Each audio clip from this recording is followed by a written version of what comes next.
You are listening to the Healing Migraines Naturally podcast. I'm your host, Dr. Leslie Caesar, and I'm helping women rediscover a migraine-free life. Today I'm talking to Mary, who runs our awesome Facebook community, about food sensitivity testing. Is it worth it? How are you, Mary? Doing good. How are you? Good. So this is a question that I think we get pretty frequently in the Facebook group, Healing Migraines Naturally with Leslie Caesar, ND. Has anybody done food sensitivity testing? Should I get this done? My chiropractor wants to run this on me. What do people think? It seems like we get a lot of questions on food sensitivity testing. What do you think? Either food sensitivity testing or just specific foods that people are sensitive to, like that they may have found out through testing, if that made sense. Yeah, for sure. Yeah. And this kind of ties into food triggers, which we have a podcast on, and it also ties into leaky gut, which we have a podcast on as well. But today I thought it would be helpful to people to specifically address food sensitivity testing. Yeah. Let's do it. All right, great. So first of all, let's call out testing here. Okay. So there are conventional tests or lab work that medical doctors run and many alternative medicine practitioners will run as well. And then there are what is called specialty testing or specialty labs. Okay. And so this is lab work that is sort of specific to the alternative medicine industry. Okay. Right. So conventional lab work, this is going to be run through, Quest, LabCorp. Those are the two biggest companies in the US. And the standards on those tests are very tightly monitored, right? So for example, if you go and you need to get your fasting blood sugar tested, or your fasting glucose tested, whatever lab you go to, you're going to get a very, very consistent result. Okay. Because the conventional labs are pretty tightly regulated. Okay. Are these the ones recommended or ran through your general practitioner doctor or? Okay. Yeah. So your medical doctor, these are the labs that they're going to run. In general, medical doctors are not going to run specialty labs. Okay. So the conventional lab work, so when you go in for your yearly physical exam and they run some blood work, they're going to run a comprehensive metabolic panel that's going to look at your kidney function and your liver function. They're going to run a complete blood count, CBC. It's going to look at your red blood cells and your white blood cells, et cetera. They might run a lipid panel or cholesterol panel, right? Those sort of standard labs or blood work that medical doctors run. Those are conventional labs and they're tightly regulated. And so if you, if you get that test done at a lab in Chicago and you get on an airplane and fly to Los Angeles and get another blood draw and get those same labs run again that day, you're going to have consistent results. Oh, okay. Okay. Hospitals run these labs, et cetera. And so they're tightly regulated. The way that the labs are processed by all the, thousands of different laboratories across the country are very consistent, very standardized. And so the results are going to be very consistent from lab to lab. Now, as we've talked about in other podcasts, conventional lab work is designed to pick up, organ failure. Things are not going to come back on conventional lab work until you've got some pretty serious problems. The worst of the worst type things, right? So this is why, women with migraines, they'll go get their blood work done and the blood work will be fine. And the doctor will tell them they're healthy, even though they feel horrible. Okay. So And people say, well, how come nothing's coming back on the labs? I feel horrible. Well, it's because the labs are designed, like I say, to detect significant problems in organ function, biochemistry, things like that. Which, I mean, I'm just going to throw this out here. It would seem like it would show up on a lab. Like, exactly. you're really in a miserable spot. It would make sense that it would show up on a lab.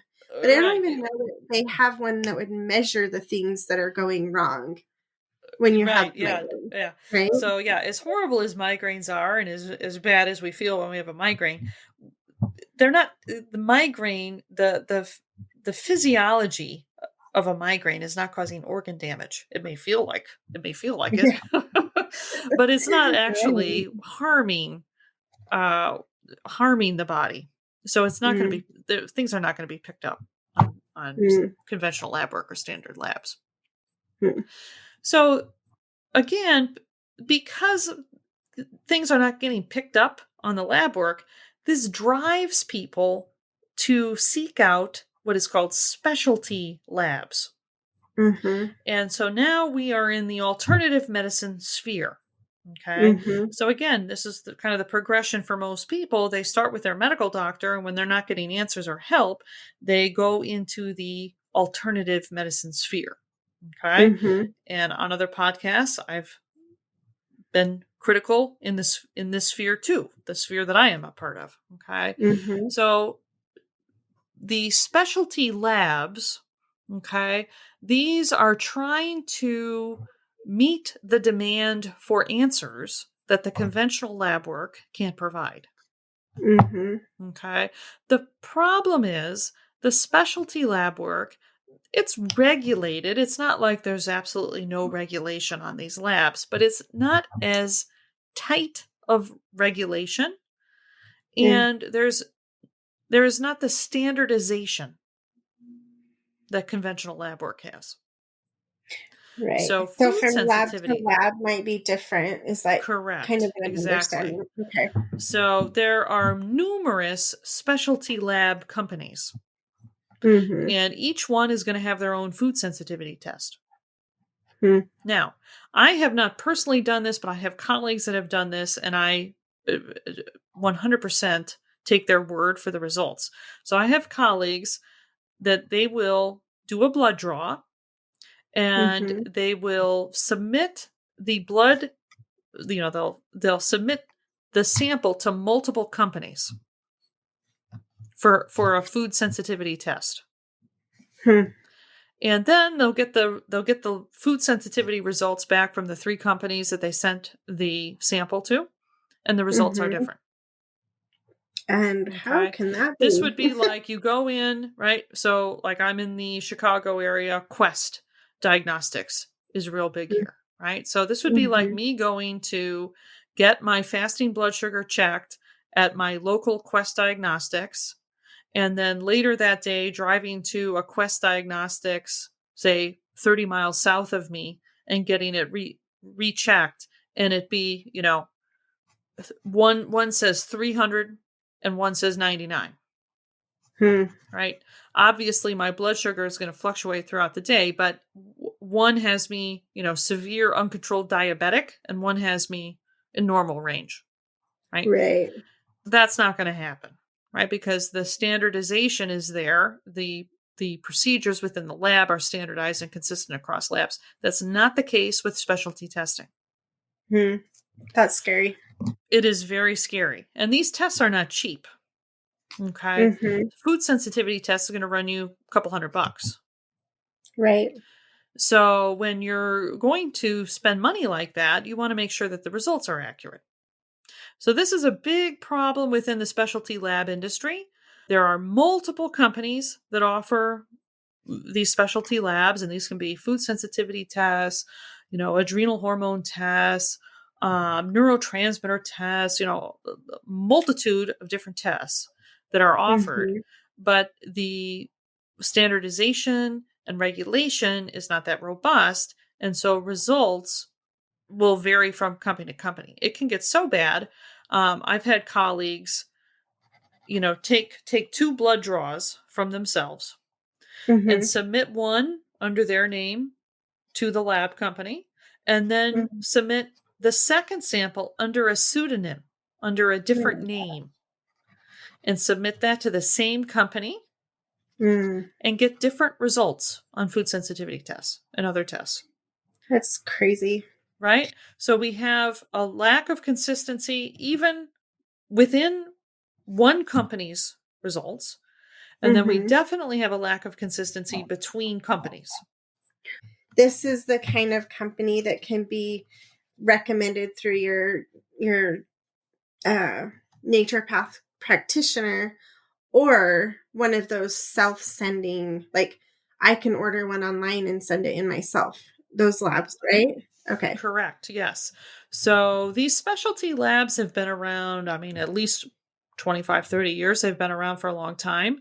And Mhm. chiropractors, naturopathic doctors, functional medicine doctors, these are the type of alternative medicine practitioners that have been utilizing these labs for decades. Mhm. Your kind of straight and narrow medical doctor, they're going to poo poo this type of thing. They're not going to order these things. But Mhm. many medical doctors are practicing under a quote unquote functional medicine approach. Chiropractors, naturopathic doctors, acupuncturists, they've been using these specialty tests for years, right? To again, to try to meet this demand for answers, Mhm. right?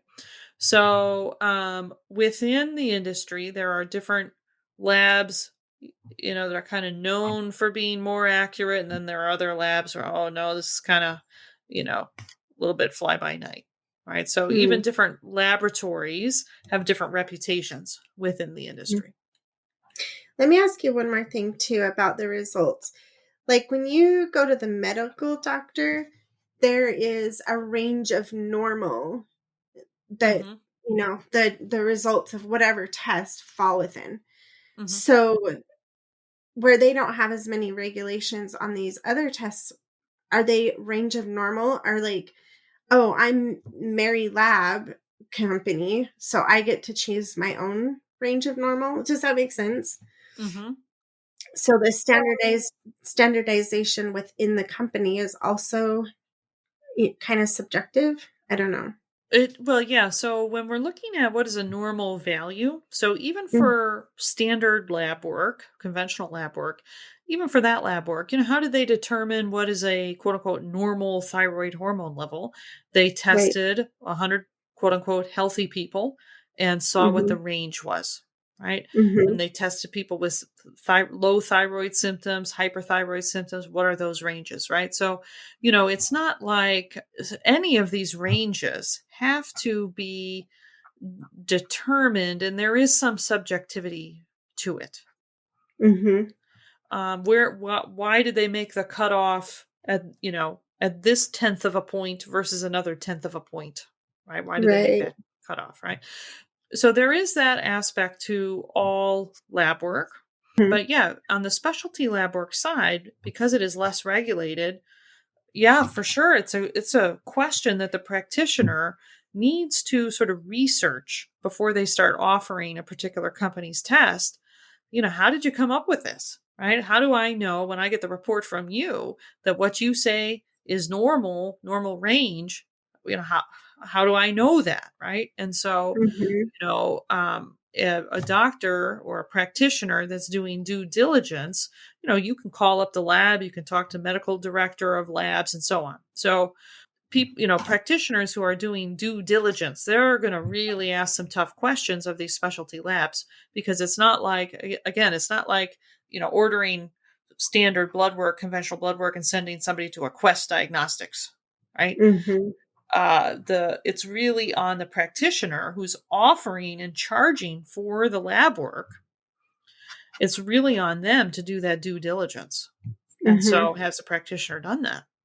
That's an important Well, and question if for you the do it patient. on your own, it's like then you're at home reading the results, and I'm not qualified to know for sure if that's just because Mhm. the lab sent me information doesn't mean I know what I'm reading or like, Correct.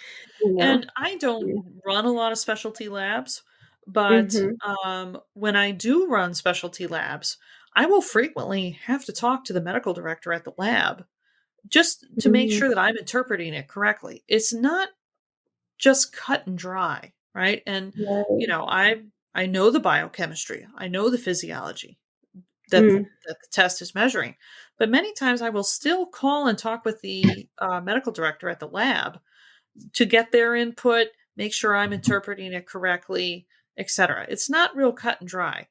Mm. A few years ago, they did start offering to the general public the ability for anybody, like you say, go online and order the test. But then, yeah, okay, you got the test back. What does this mean now? Mhm. Right. You know, with my training, I went through 4 years of naturopathic medical school, 2 years of clinical training. I've been in practice for 12 years, right? And I'm still calling the medical director of the lab, Hmm. right? Interesting. So, but you know, why did they start doing this? They recently started doing this. It's been since I graduated from naturopathic school that some of these lab companies are now offering it to the general public, and they're doing that to make money. You know, Right. these companies, they want to sell more tests. And, you know, you have a lot of practitioners like me that don't run a lot of specialty tests. So I'm kind of the reason why the company's not making so much money. So if they can market it directly to you and they don't have to convince me to Mm. think that it's valid when a lot of, you know, most of the time I don't think they're that helpful. Well, they've eliminated a barrier to sales, me, by Yeah. marketing it directly to you. And then if you don't know how to interpret the test or implement it, I mean, they already have their money. Mhm. Well, and I think that you kind of just passed through a point that was like, oh yeah, the whole point of this conversation is that helpful? Mhm. Right. So, let's talk food sensitivity tests, right? Is it helpful? Mhm. So, the Mhm. test, first of all, is incorrectly named. Mm. The food sensitivity test, right? When you hear, what do you think of, Mary, when you hear, "Oh, I'm gonna run a food sensitivity test on you, Mary?" What do you think is gonna be done here? Oh, my first thought is like, am I going to be tested to see if I'm allergic to gluten or lactose? Mhm, Like, is that what's giving me a tummy ache? You know? mhm, mhm, right. You're gonna take some sort of test to tell you if a food is causing you a problem. Mm-hmm. Right. So, that is not what the food sensitivity test is actually determining. Mm-hmm. And so this is the number one out of the gate first problem with food sensitivity testing. Mm-hmm. The test does not tell you if you have a problem with a particular food. So, can we just talk about false advertising? Uh-huh. What Well, what are we testing for then? and the bigger problem is the practitioner who's recommending it to you, Mary, thinks that it does pinpoint that you have a problem with a food, right? Mm. So not Mhm. only are you being deceived as the patient, but the practitioner is being deceived by the name of the test. Right. So what is it So, looking at? yeah, so what it is looking at, it is actually measuring the digestive function. Sort of how healthy is your digestive tract? How well Mm. does your digestive tract function? It has nothing to do with the food. Hmm.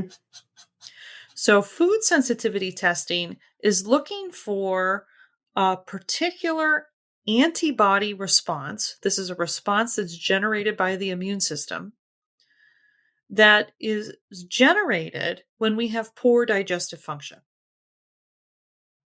So, let's break this down a little bit. Let's kind of back up and let's talk about what is supposed to happen in our digestive tract. Okay. Mhm. So, we think that when we are eating food, right, we're putting food in our body, right? This is Mhm. actually false. Okay.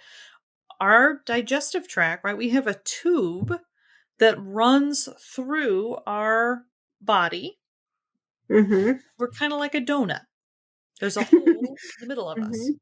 Okay. I almost told my kids that yesterday, and I'm like, I don't think they're ready for this. So be prepared to blow your mind, guys. Here it comes. So when we put something in our mouth and we swallow it, we are putting in this tube it into a tube that is actually outside of the body. Mm-hmm. So the function of the digestive tract is to break the food down while it is outside of our body and only allow the nutrients that is in the food to come into the body. Mm-hmm. Right?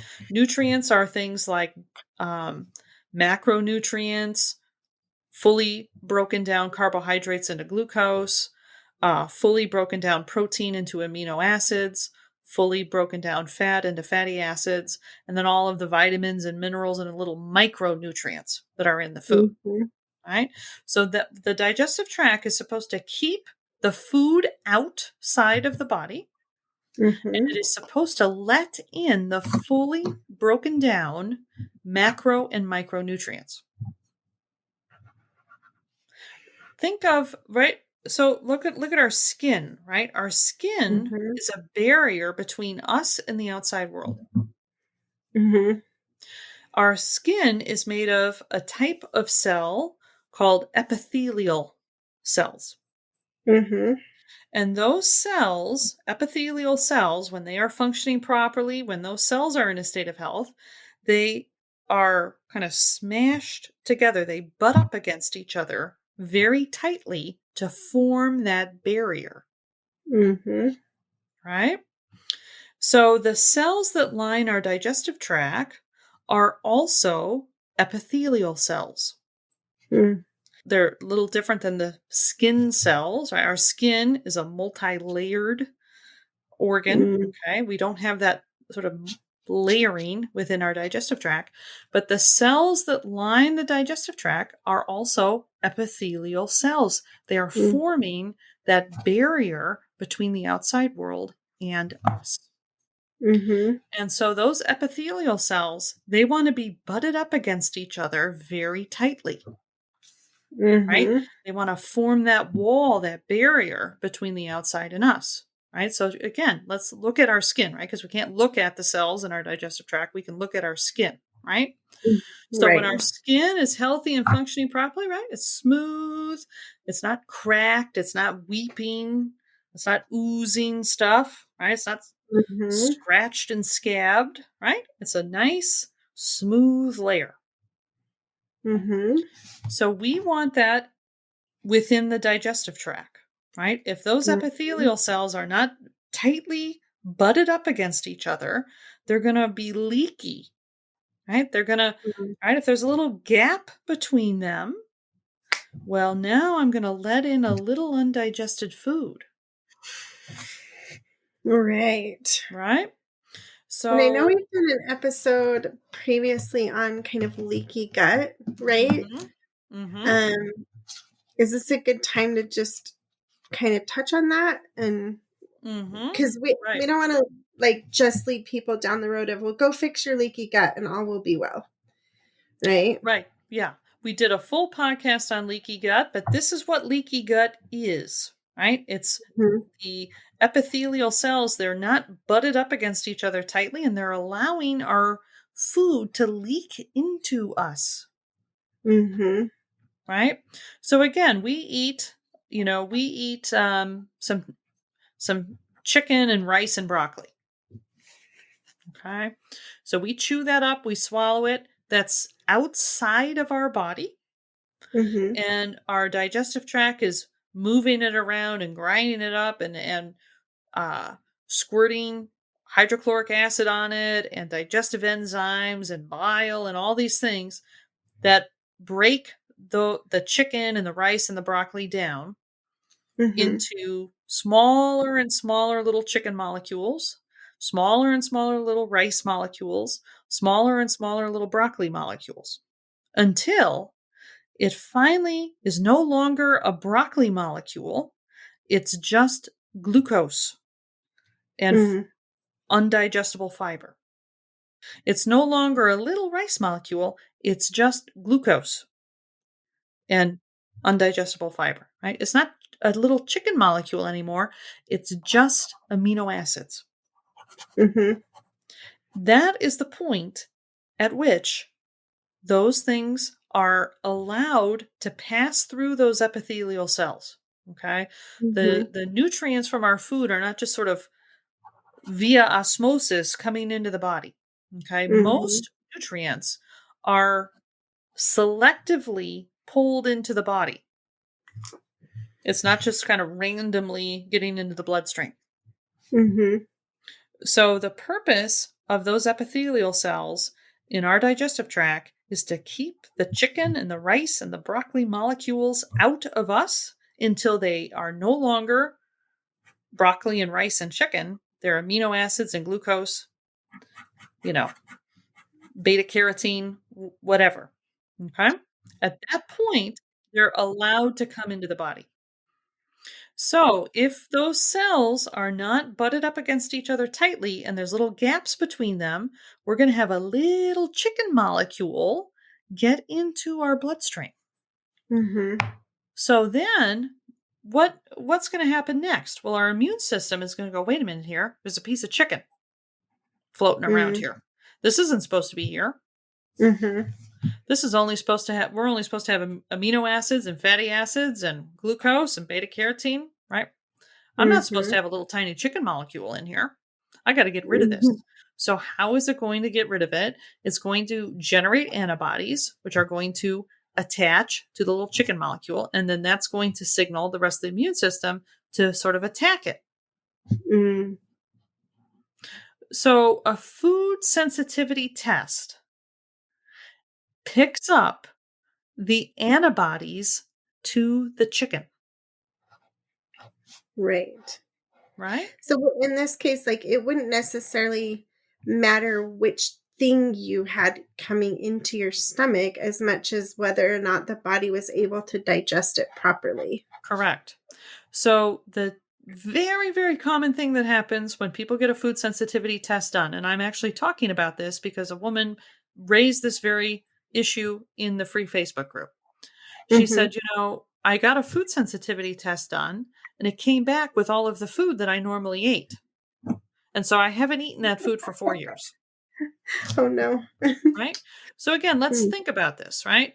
So if those epithelial cells are not tightly butted up against each other and there are little gaps in between them, they're going to inevitably allow little undigested food particles of the food that we eat into our bloodstream. Now, most Mm-hmm. people have a range of food that they eat. Okay. Mm-hmm. Most people are not eating every possible food available on the planet. They're eating the food that's particular to their culture, to the taste that they have, what tastes good to them, what's convenient for them to eat, right? And that really narrows the variety of our food down, right? So most people are eating, I do the same thing. Most of the food that I cook, usually I use olive oil, right? I'm not using, butter and olive oil. Those are my go-tos that I cook my food in. I'm not, one meal using coconut oil and meal using avocado oil and one meal using, tallow and another meal, right? It's like I buy Mm-hmm. olive oil and butter and that's my go-to. I'm pretty much using Mm-hmm. those two fats to cook my Right. food in, right? That's what most people are doing, right? So then you get a food sensitivity test back. Oh, sensitive to olive oil and butter. Oh my goodness. This is what I used to cook, Right. right? So overwhelmingly, what happens when people get food sensitivity tests is the food that they eat on a day-to-day basis all comes back positive, Right. right? Which is Right? very disappointing if you're Well, like now me. people will go into a panic, right? Yeah. Oh my What am I goodness, I going can't to use eat? olive oil and butter anymore. Oh my goodness, Yeah. I just went to Costco and bought a big gallon big gallon thing of olive oil. Now what am I going to do? Mm-hmm. Oh my goodness, I don't like the taste of avocado oil. I don't like Mm. some of these, coconut oil tastes like coconut. I mean, some people don't like coconut, right? I'm not a Yeah. real big fan of coconut. I will use coconut oil, but I definitely don't use it with everything, because not everything to me tastes good with this coconut flavor. Right. Right. I mean, it's, taste is an issue. Right. So people go into a panic. Yeah, go ahead. Coconut oil for me has like an aftertaste that just does not stop. Yeah. Yeah. So, yeah, I'm with you there. So people go into a panic. Oh my goodness. I eat chicken all the time and I eat rice all the time and I cook with olive oil all the time. Now I've got to, okay, do I continue to eat what I already have in the pantry that I spent money on? But, Mm, I don't want to waste money. I don't want to waste food. But apparently this test tells me this food is killing me. So now what do I do? My husband likes butter, but should I have it in the house? Like I can't eat butter, mm, so now I got to cook him something with butter, and I can't have it with myself. It generates. Okay, now I got to have a special meal for myself because nobody else wants to not have butter on yeah. stuff, right? Nobody else wants coconut oil on this. Everybody else wants avocado, wants olive oil on this, right? So now I got to have separate food, and then Mhm. it's like, well, I don't know how to cook with another oil. Right? Right. I've always used olive oil and butter. I know the temperature. I know the timing. I know what to look for as far as the browning. I don't know what to do with avocado oil or, coconut oil now. Right? Mhm. So it sends people into a panic. They have to, waste food, throw things out, or, feel guilty while they're finishing it up. All totally revamp their meal Mm, planning. Right? It's a huge disruption. But mhm. people want to feel better, and so their practitioner told them to do this, so they'll jump through all of the hoops, and Mhm. they will eliminate those foods for 6 months, and then the practitioner says, "Okay, we're going to spend another $300. We're going to retest." Oh, goodness. Right? So now they haven't eaten olive oil for 6 months. Now, nothing was done to improve the health of these epithelial cells. This is the number, right? Because the food is the problem. Mhm. The test told me the food is the problem. So I'm Mhm. going to eliminate the food. Now, notice nothing was done to improve the health and function of the epithelial cells. Mhm. So, okay, I'll bite the bullet. This food is a problem. I won't eat the food. Let me spend another $300. 6 months later, we'll retest. And so they've Mhm. been eating coconut oil and avocado oil instead of olive oil and butter. Right. So now they spend another $300. Guess what the test comes back? I hate to even want to tell people. Right? Well, Yeah. you're not. Oh, I hate to tell you, Mary. Mm. Olive oil and butter didn't come back. Well, of course not. You haven't eaten it for 6 months, right? The antibodies are long gone. Oh, I hate Mhm. to tell you, Mary. Now you're sensitive to avocado oil and coconut oil. Can't eat those. And you go away thinking now I can't eat all four oils or all like, and your diet just became smaller and smaller, right? Correct. Correct. I have worked with clients that are eating, 3 to 5 foods after going down the food sensitivity testing route. Mm. You do this long enough, you're going to be eating, 5 foods, Mm.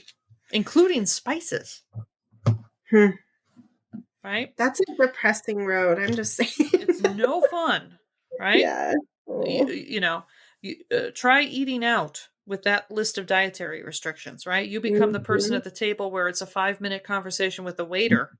Well, what's in the Yeah. sauce and this and that? And everybody's going, oh my goodness. Oh. Or you miss out. Like you miss activities and Mm-hmm. time with your family and friends. That's Mm-hmm. no way to live either. Mm-hmm. Yeah. So food sensitivity test has nothing to do with the food. It is measuring the downstream protective response that your immune system is generating because your epithelial cells are allowing undigested food into the bloodstream. So, is the food the problem, right? The Mhm. problem is not the food, the problem is the digestive function, right? Mhm. Why is it taking so long for your digestive tract to break down that olive oil into fatty acids?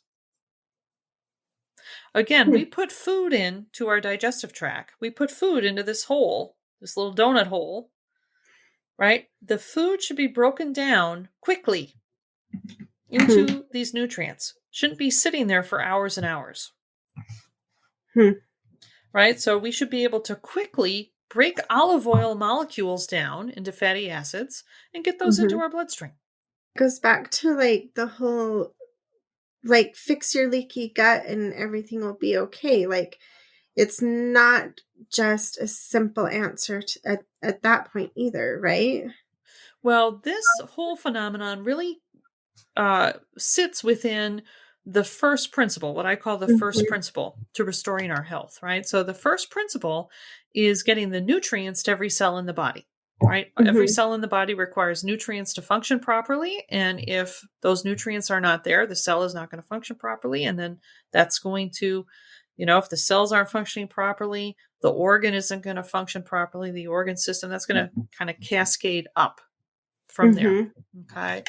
So we can have a blocker within this first principle if we have poor digestive function, right? In order to get the nutrients to the cells, we have to eat food with nutrients, but then we have to break the food down. And so if we are having food sensitivities, right? If we do a food sensitivity test and says, oh, you're sensitive to these 20 foods, right? That tells us, okay, your digestive tract is not breaking down these little food molecules into the micronutrients, and it's allowing these food molecules, undigested little tiny food molecules, to go into your bloodstream. And then your immune system, right? What the test is actually picking up are the antibodies to the chicken molecule, to the olive oil molecule, to the cantaloupe molecule, to the cashew molecule. Sorry, when you say antibodies, is that like, remind us what that definition is? Because I know I've learned about it, but I'm just not sure how to explain it properly. No, great question. Since COVID, we've been hearing a lot about antibodies. I know. I'm like, do we want to go down this road? No. So the immune system has to remove bacteria, viruses, undigested food particles. Okay. Those should not be in the bloodstream. And so the immune system has to remove those things. Right. So the immune system is sort of signaled by antibodies. So antibodies are generated and attach to viruses, bacteria, little food molecules. They will attach to those things and then sort of signal sort of the big guns of the immune system to get rid of those things. So it's like a little tag, right? It's like a little hashtag. This isn't supposed to be here. Yes. Now you're talking my language. Exactly. So, right. So the antibodies are generated by there are different cells within the immune system, right? Different components of the immune system. So one component of the immune system is looking, oh, wait a minute here. This little bacteria isn't supposed to be here. This little piece of chicken isn't supposed to be here. I'm going to tag this. I'm going to hashtag this, right? And so those cells are going to generate the antibodies. Those antibodies attach to the foreign molecule, foreign invader molecule, and then a different component of the immune system comes in and actually takes care of it, gets rid of it. Okay. So it's sort of like a two-step process. So this is why, you get sick with a virus, right? At first, there's no antibodies for that virus because your body's never seen it before, right? But once those cells realize, oh, wait a minute, this shouldn't be here. Let me make antibodies, right? We will continue to generate those antibodies. And that generates sort of, okay, now when I'm exposed to the virus again, oh, here we go. I've got some antibodies. I can tag that right away. We have a jump on it. Okay. Right? So the first time a little undigested piece of chicken goes into the bloodstream, it's going to take a little while for the body to go, oh, wait a minute here. There's a piece of chicken here. This isn't supposed to be here. And then it'll start to generate antibodies. But the more little undigested pieces of chicken that keep coming in, because we haven't fixed the problem in the digestive tract, Well, now, right, the body's going to keep generating more and more. It's like, oh, this chicken won't stop. It keeps coming. It keeps coming. I got to keep generating these antibodies. Mm. Is it, I mean, aside from like on an individual level, like I'm talking as a society as a whole, why does it seem like gluten and lactose and those kinds of things are triggering your immune system more frequently than other foods? Does that make sense? Mm-hmm. Yeah, it's a good question. So, a part of this, a piece of this, is that some of the proteins in foods are similar to the proteins in our body. Hmm. So, in particular, antibodies can only be generated in response to proteins. So, on the surface of bacteria, there are proteins. The antibodies are generated to sort of match the proteins on the bacteria. The antibodies are generated to match the proteins in the food. Hmm. I did not say amino acids, Mm-hmm. right? So proteins break down into amino acids. You cannot be allergic to amino acids. Hmm. You can be allergic to proteins. Hmm. So you can be allergic to chicken molecules, right? You cannot be allergic to the amino acids in the chicken. Interesting. It's partly because it still isn't broken down nearly enough. Correct. Okay. You cannot be allergic to glucose. Mm. You cannot be allergic to fatty acids. Hmm. Okay. The antibodies are generated in response to proteins, whole proteins. And so what they have determined, so you take the protein in wheat. Unfortunately, the molecular structure of the protein in wheat is very similar to the protein structure in the thyroid gland. Hmm. So if you have poor digestive function and you cannot break wheat down into its particular amino acids and glucose, and your body is allowing little gluten molecules to go into your bloodstream, your body is going to generate an antibody response to the protein in that wheat. It's going to hashtag it. It's going to say, this shouldn't be here. Hmm. Now, those antibodies are going to float around your entire bloodstream.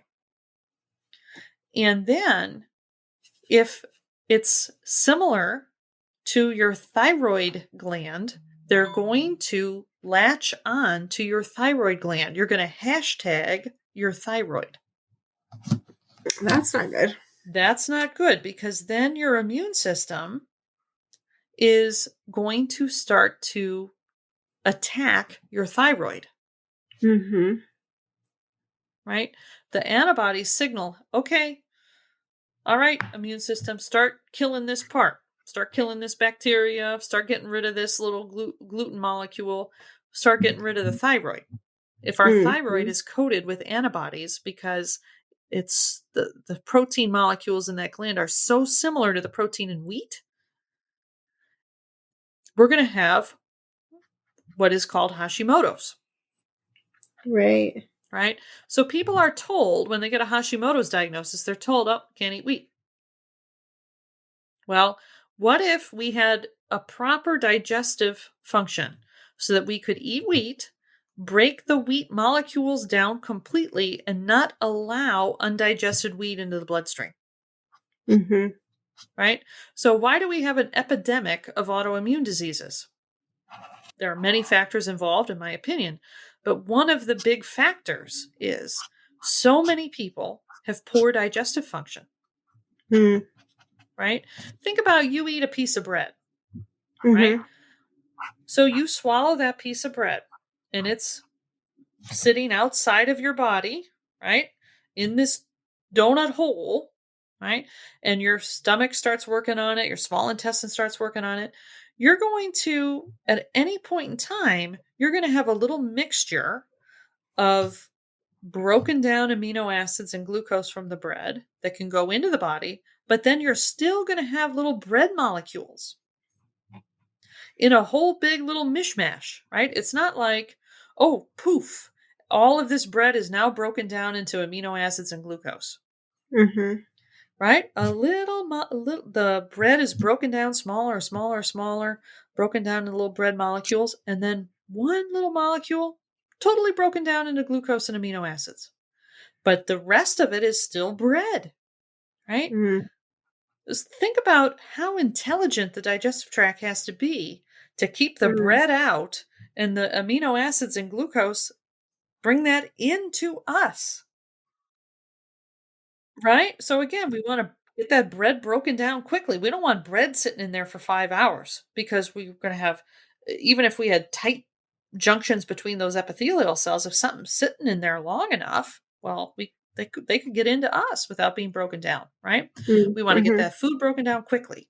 We want to have those tight junctions between those epithelial cells so that they are only allowing in the micronutrients and not the food molecules.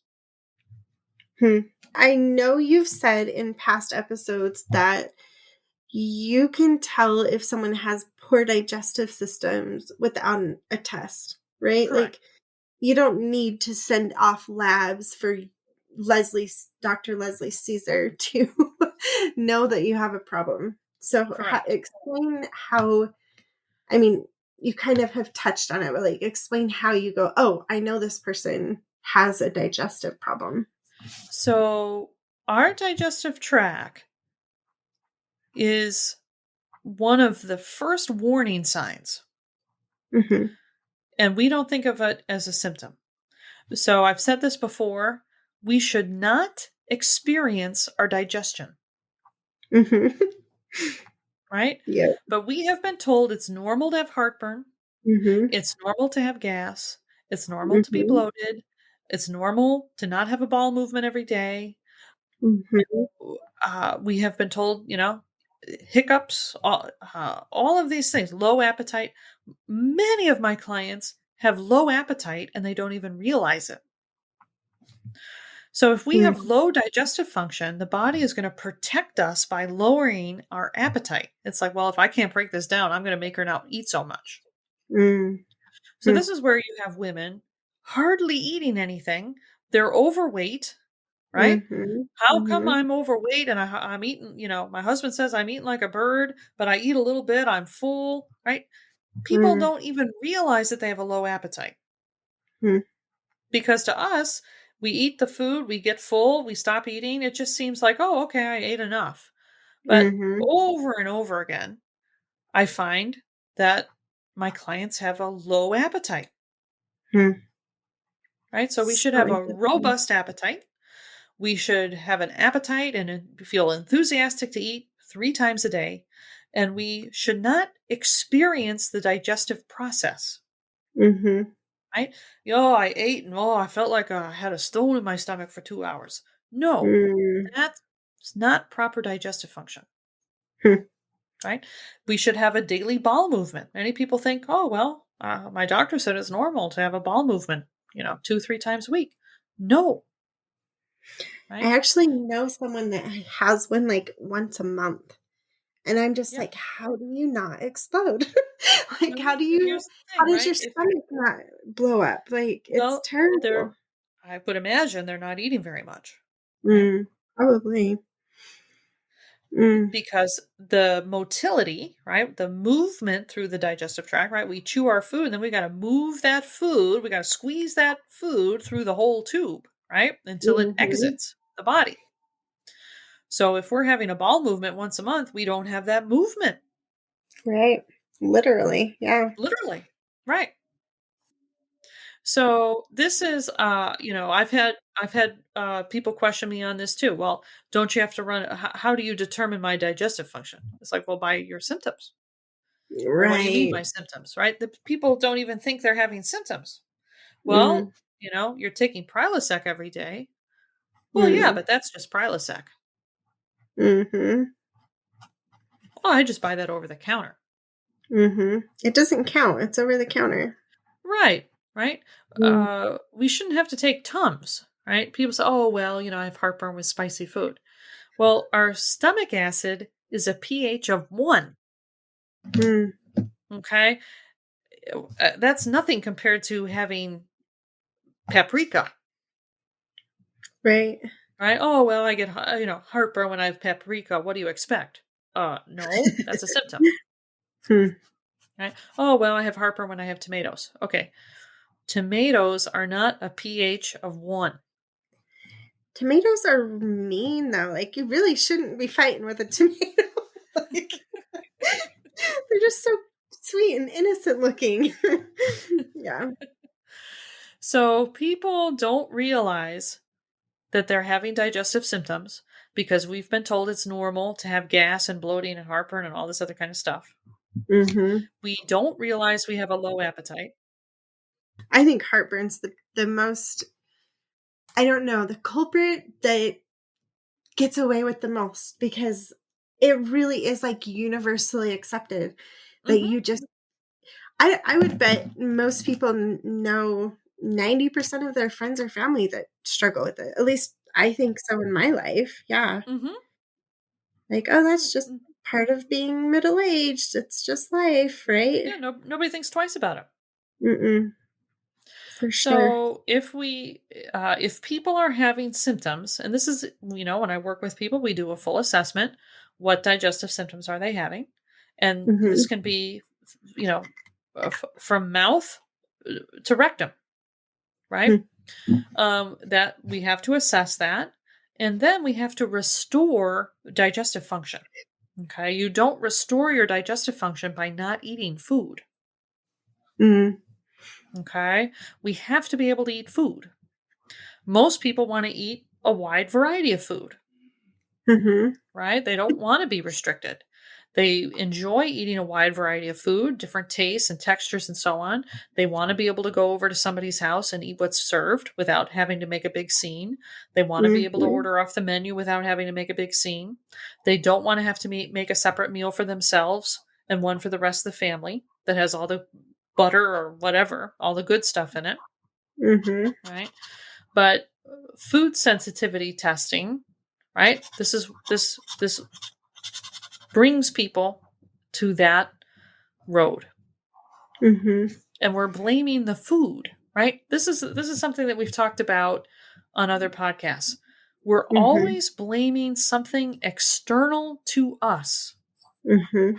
for our health problem, Mm-hmm.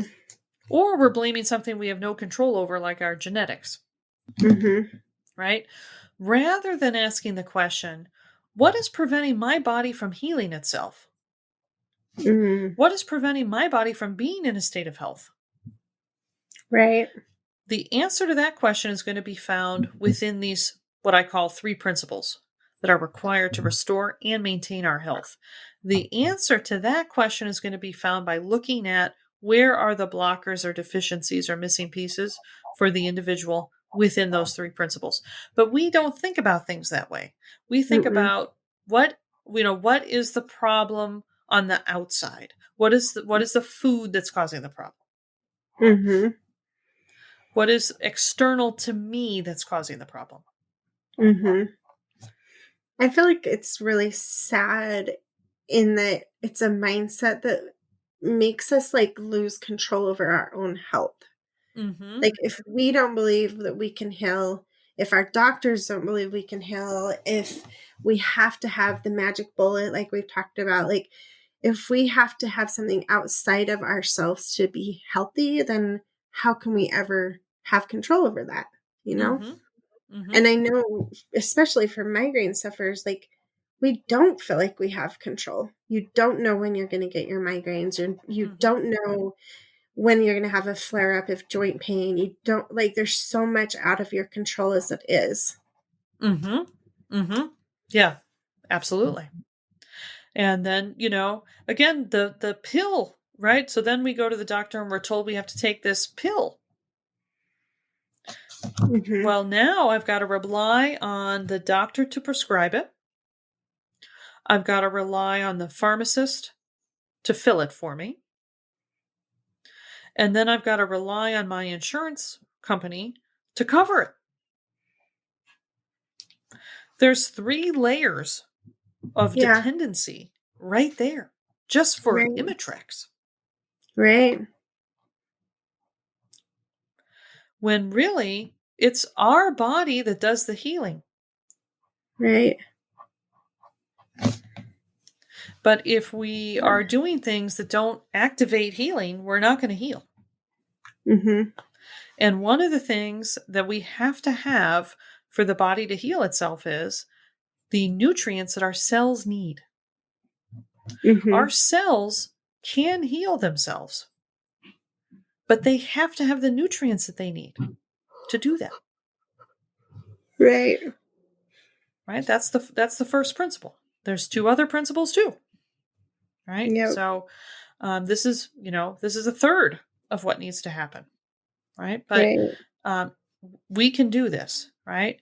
It is much easier to restore our digestive function than it is to eliminate foods and live that life.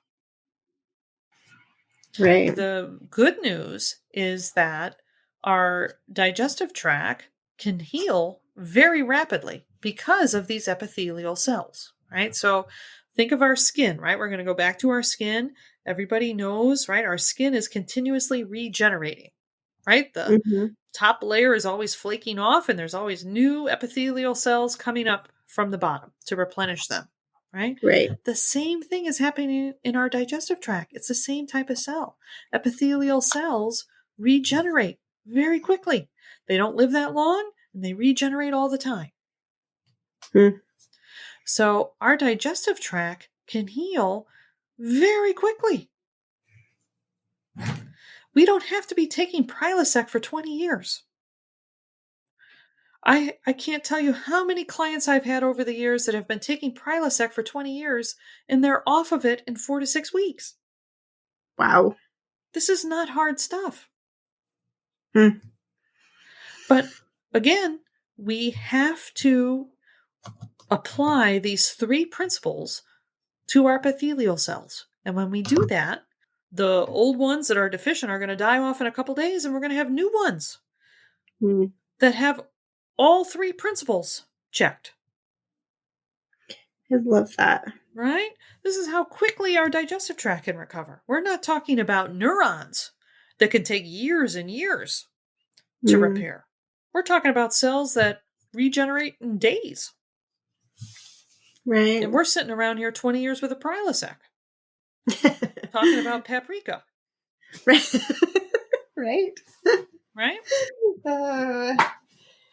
So what do you think, Mary? I got a little more detailed on this than I thought we would, but hopefully it's helpful for people.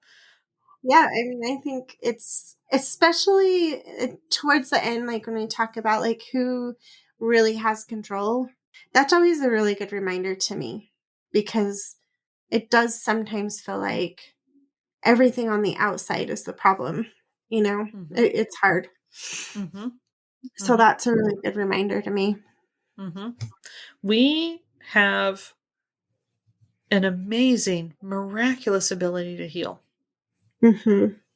Physically, mentally, emotionally. We are wired to do this.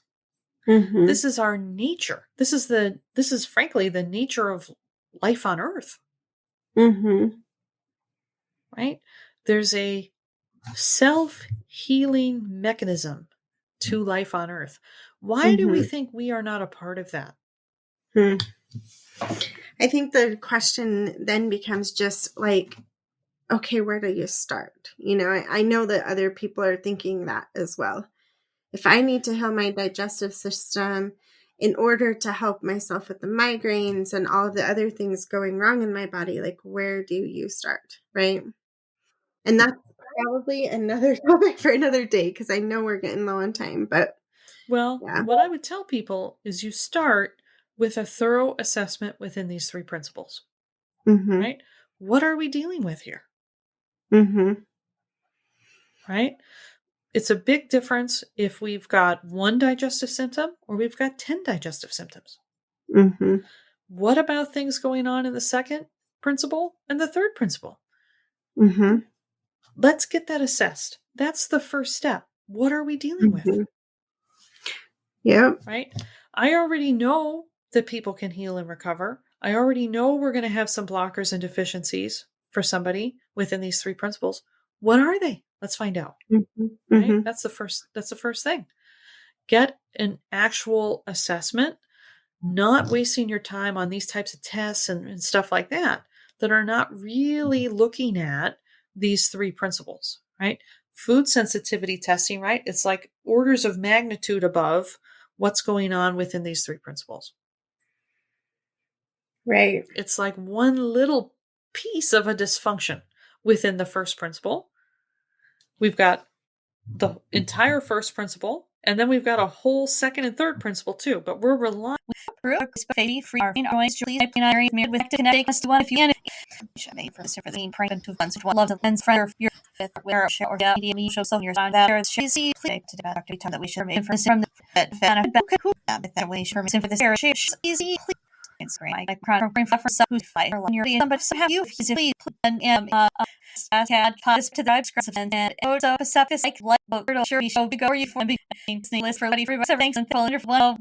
I'll borrow it next time. Great conversation for sure. And I hope it really does help a lot of people. Well, thanks so much, Mary, for joining me again. Appreciate you. We'll see you guys soon. Well, wonderful. And thanks everybody for listening. And before you go, be sure to like this episode and subscribe to this podcast. And please, if you have somebody in your life who's suffering from chronic migraines, please share this information with them. Who could benefit from this information that we talked about today? Please share that on your social media or share it with your friends and loved ones who've been praying for this information. And if you want to stay connected with Mary and I, please join our free Facebook group. We have nearly 12,000 women who are rediscovering a migraine-free life naturally. You can go to Healing Migraines Naturally with Leslie Caesar, ND, in the search box on Facebook, or you can go to healingmigrainesnaturally.com and we will redirect you there.